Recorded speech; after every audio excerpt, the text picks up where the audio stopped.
okuva mu kitabo ekyokubala essula 22 mulimu omusajja bamuyita Balaki kabaka n'agamba naye bano abantu batandise okwala, batandise okugaziwa, batandise okubeera established, batandise okufuna ebyobugagga.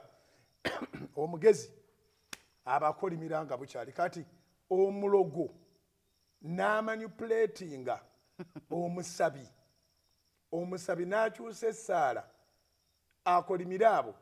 Katonda ate be yeesitulidde. Katonda yennyini n'amugamba bwe tuwummulidde mu kyamateeka mu Numbers chapter 22 okubala essula 22:12 tolwerabiranga. Katonda yennyini n'amugamba togenda nabo. Abantu b'ogenda okukolimira be bakugamba nti no mukolime. Baweereddwa omukisa era twali akolimira Katonda gwewadde omukisa. Naye kubanga ate manipulator yalina ebirabo bingi. Era bwe baba. Gifts. Bwe baba.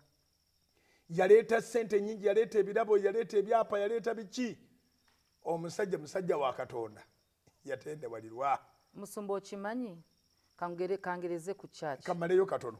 Omusajja wa Katonda yatendewalirwa n'agenda against God's word. Nakkiriza nti kanagweramu eyo naye kakolima atwala ebintu bino. Naye buli yagamba nti abantu mmwe mwenna abali awo abaweereddwa omukisa wadde omukisa. Ekigambo kyakyukiranga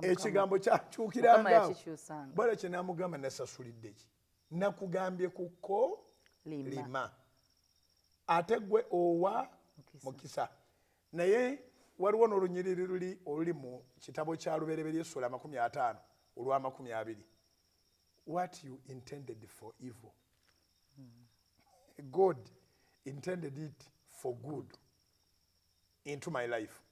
Obadde okyagamba nti waliwo kankugereze nti ebirabo ebyo kangereze ku church kangeze mu Uganda. Kyangu nnyo okusanga nga abazungu ne bakwata ssente ne baziwa ekkanisa mu Uganda.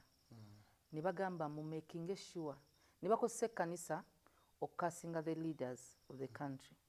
Katonda baataddeko kangeze oba president.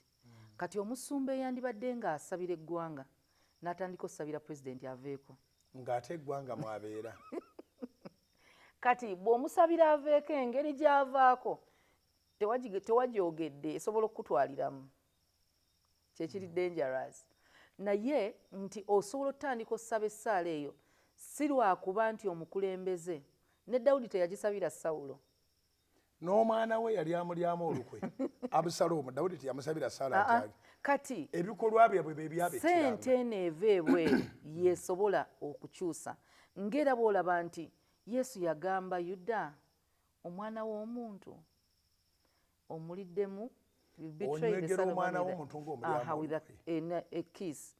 Kati nga naye ng'ekyaleeta ebyo byonna mutaka sente. Katonda bw'akuwa ekisa n'owangula sente ndowooza oba owangudde Geyeena kumpi nga walokoka kubanga Geyeena tugiwangula nakulokoka. Naye bw'owangula sente era n'abalokoka sente ye batwala mu Geyeena. Yes.